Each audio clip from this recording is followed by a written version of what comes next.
नमस्कार, city beat news में आप सभी दर्शकों का बहुत बहुत स्वागत है।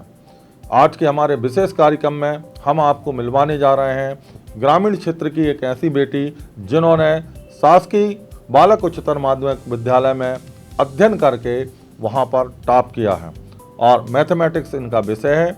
इनका नाम है आर्ची ठाकुर, पिताजी का नाम है ब्रजेंद्र ठाकुर। तो चलिए हम आपकी इनसे बात कराते हैं किस तरीके से इन्होंने अध्ययन किया है और क्या इनके आगे के उद्देश्य हैं। मेरा नाम आर्ची ठाकुर है और मैं ग्राम जौहर बरहा में रहती हूँ। मैंने अपनी क्लास 11th और साथ ही 12th की पढ़ाई भी शासकीय बालक उच्चतर माध्यमिक विद्यालय बरेली से की है और अपने यहाँ के टीचर्स और साथ ही साथ पेरेंट्स के सपोर्ट से, अपने हार्ड वर्क से मैंने स्कूल में टॉप किया है। मेरा सब्जेक्ट मैथ साइंस रहा। वहाँ का कैसा एटमॉस्फेयर लगा, किस तरीके का माहौल आपने देखा, उस विषय में आप बताएं। स्कूल में सभी टीचर्स बहुत सपोर्टिंग है, अपने स्टूडेंट्स को बहुत सपोर्ट करते हैं। एग्ज़ाम टाइम पे भी जैसे उन्होंने इम्पॉर्टेंट क्वेश्चंस बताना और फिर पढ़ाई के साथ साथ गवर्नमेंट स्कूल में काफ़ी एक्टिविटीज़ भी होती हैं, स्पोर्ट्स और उमंग कार्यक्रम भी करवाए जाते हैं। तो ये हर तरह से एक स्टूडेंट को सपोर्ट करते हैं टीचर्स, मतलब मेंटल सपोर्ट भी देते हैं कई बार और एजुकेशन में तो है ही फिर उनका सपोर्ट। ऐसे कौन से विशेष टीचर हैं वहाँ पर जिन्होंने आपको अध्ययन कराया है, जिन्होंने मोटिवेट किया है? ऐसे कौन कौन से टीचर्स हैं?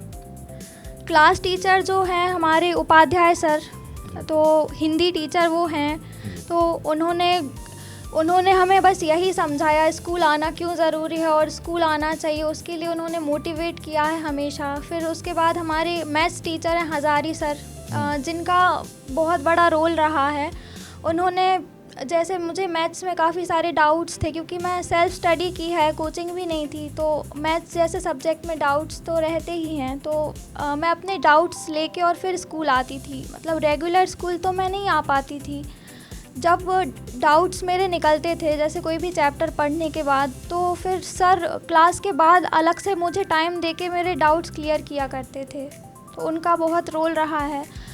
इंग्लिश में मेरे 99 मार्क्स आए हैं आउट ऑफ 100 और इंग्लिश के लिए तो जितना भी सारा श्रेय है वो हमारे स्कूल के टीचर अमोल सर जो हैं इंग्लिश टीचर, उनको ही जाता है। उन्होंने इम्पॉर्टेंट क्वेश्चंस और हर तरह से हेल्प की, आंसर राइटिंग में काफ़ी कुछ सिखाया। क्षेत्र में काफ़ी स्कूल हैं, यहाँ पर गवर्नमेंट स्कूल हैं, और जिस स्कूल की आप बात कर रही हैं उस स्कूल में क्या क्या सुविधाएं हैं बच्चों के लिए, उस विषय में भी आप थोड़ा सा हमारे दर्शकों को बताएं। क्या सुविधाएं दी हैं जिससे ये बच्चे मोटिवेट हो रहे हैं, या वहाँ पर किस तरीके का एटमॉस्फेयर तो आपने बता ही दिया है।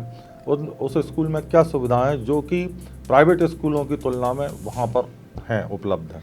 वहाँ के टीचर्स बहुत ज़्यादा सपोर्टिंग है, मतलब वहाँ के टीचर्स का ये नहीं कि गवर्नमेंट स्कूल है तो टीचर आके और पढ़ाएं नहीं, मतलब खाली टाइम पास करके नहीं जाते हैं। उनका मोटिव ये भी रहता है कि अगर 1 या 2 बच्चे भी क्लास में हैं तो उनको भी वो बराबर तरीके से पढ़ाएं। और बाकी हमारे प्रिंसिपल सर हैं के वानी सर, तो उन्होंने स्कूल में काफ़ी डेवलपमेंट किया, जैसे infrastructure development, smart boards provide करवाना और बाकी सारी फैसिलिटीज़, ताकि स्टूडेंट्स को कोई प्रॉब्लम ना हो, रेगुलर वो स्कूल आते रहें। आपने जो अभी 12th में जो मैथमेटिक्स का जो विषय रहा आपका, उसमें कितने % आपके आए हैं, और उस विषय में भी थोड़ा सा हमारे दर्शकों को। मेरे 94.6% हैं मैथ्स सब्जेक्ट के साथ जी, और जो कि मतलब जितने मैंने एक्सपेक्ट किए थे लगभग उतने ही हैं। क्या कहना चाहेंगी, और आपके परिवार के विषय में आप बताएं, कितने आप भाई बहन हैं, क्या है, माता पिता क्या करते हैं, और ग्रामीण क्षेत्र में क्या आपको तकलीफ़ें आती हैं एजुकेशन के लिए, कि वहाँ पढ़ाई में क्या दिक्कतें आती हैं? गांव पे भी आप घर पे पढ़ती होंगी? जी, हम घर में 5 लोग हैं। मेरे मम्मा पापा जी, मेरी जुड़वा बहन है और छोटा भाई है जी। तो पेरेंट्स बहुत ज़्यादा सपोर्टिंग है, ब्रदर सिस्टर सपोर्टिंग है, हमेशा मतलब मोटिवेट करते हैं आगे कुछ अच्छा करने के लिए, और एक दूसरे को बहुत सपोर्ट करते हैं पेरेंट्स भी। और अब जैसे मैं गांव में रहती हूँ तो काफ़ी प्रॉब्लम्स तो आती हैं, जैसे स्कूल नहीं आ पाती थी मैं कभी, क्योंकि पापा फार्मर हैं, वो फार्मिंग करते हैं, उनके पास कई बार टाइम नहीं रह पाता है, या बारिश में काफ़ी प्रॉब्लम हो जाती है स्कूल जाने में, तो रेगुलर स्कूल तो मैं नहीं जा पाई हूँ, बहुत कम स्कूल भी गई हूँ। आपकी जो बहन है उनका क्या नाम है और इस समय वो कहाँ पर हैं, क्या कर रही हैं? मेरी सिस्टर का नाम आरुषि ठाकुर है। उसकी 12th पास हो चुकी है वो, तो उसने उसकी schooling PM Shri school Jawahar Navodaya Vidyalaya बाड़ी से की है। अच्छा, तो वो भी पढ़ाई में काफ़ी अच्छी है। अभी वर्तमान में कहाँ पर है वो? वर्तमान में अभी उसका कर्नाटक उडुपी में निवृत्ति गुरुकुल में सिलेक्शन हो गया है। उसने नवोदय से एग्ज़ाम क्वालिफाई कर लिया है और वो अभी अगले 4-5 सालों के लिए वहीं पर रहने वाली है। आरती, एक बात और बताएं कि ये आपने इतना अच्छा रिजल्ट जो प्राप्त किया है और मैथमेटिक्स विषय से, और जिसमें वो भी एक गवर्नमेंट स्कूल में से आपने शिक्षा ग्रहण की, कोचिंग वगैरह की कोई आवश्यकता पड़ी क्या आपके लिए? नहीं, कोचिंग की ज़रूरत मुझे कभी भी नहीं लगी। मतलब टीचर सपोर्टिंग थे, तो और फिर आजकल तो इंटरनेट का टाइम है, तो सब कुछ ऑनलाइन अवेलेबल हो जाता है, तो वहीं से मैंने पढ़ाई की और मेरा मेन फोकस जो होता था वो NCERT बुक रीडिंग पे होता था। अच्छा, आप NCERT बुक से रीडिंग पढ़ाई करती थी। आगे क्या करना चाहती हैं अपने जीवन में, क्या बनना चाहती हैं, किस क्षेत्र में, किस फील्ड में आप आगे पढ़ाई करके कुछ क्या बनना चाहती हैं, ऐसी कोई ख्वाहिश?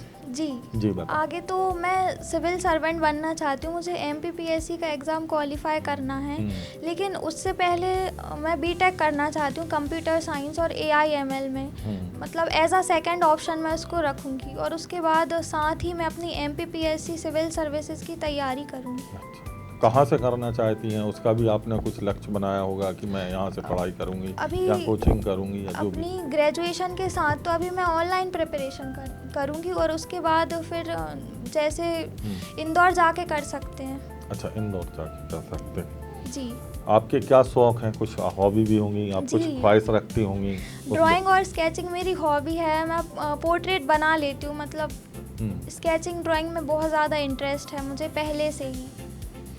अन्य जो आपने यहाँ तक आ चुकी हैं, 12th में बहुत अच्छा आपने रिजल्ट अपने लिए प्राप्त किया है, आप अन्य बच्चों को क्या संदेश देना चाहती हैं? क्योंकि ये क्षेत्र ग्रामीण क्षेत्र है, हम एक छोटी जगह पर रहते हैं, तो इन यहाँ के बच्चों के अंदर क्या आपको दिखाई देता है, किस तरीके से वो मोटिवेट हों आपकी बातों से, आप क्या उनको संदेश देना चाहते हैं? आजकल बच्चे यही सोचते हैं कि अगर उनको मतलब कोचिंग मिले, ट्यूशन मिले, तभी वो कर पाएंगे, पर ऐसा बिल्कुल भी नहीं होता है। ये सिर्फ हमारे मन की धारणा होती है, और हम मन में अगर सोच लें कि बिना कोचिंग के सब कुछ कर सकते हैं तो कर लेंगे।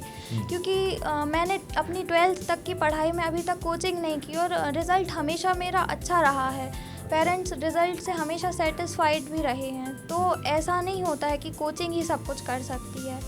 आत्मविश्वास ज़रूरी है, पेरेंट्स और टीचर का सपोर्ट होना ज़रूरी है, और इसके साथ ही ये कि कंसिस्टेंटली पढ़ाई करें। ये नहीं कि एक दिन किया और फिर जोश और उत्साह है वो ख़त्म हो जाए, ऐसा नहीं होना चाहिए। हर दिन मतलब अगर 4-5 घंटे भी पढ़ रहे हैं तो वो भी डेली पढ़ाई करें, तब उसका रिज़ल्ट मिलता है। तो ये बताया हमारे साथ जो आर्ची ने कि जोश और उत्साह मन में होना चाहिए, और दृढ़ संकल्प हो तो निश्चित ही सफलता प्राप्त होती है। कहते हैं कि लहरों से डरकर नौका पार नहीं होती, और कोशिश करने वालों की कभी हार नहीं होती। तो आर्ची ठाकुर आज हमारे बीच में हमारे स्टूडियो में पधारी। सब सिटी बीट न्यूज़ उनके आगामी भविष्य के लिए उनको शुभकामनाएं देता है।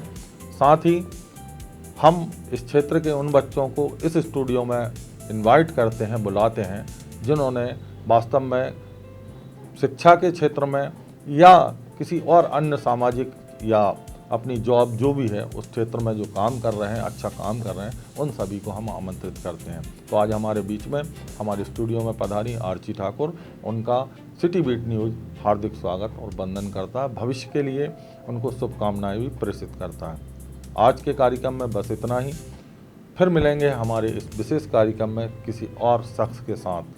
जब तक आप जुड़े रहें सिटी बीट न्यूज़ के साथ। नमस्कार।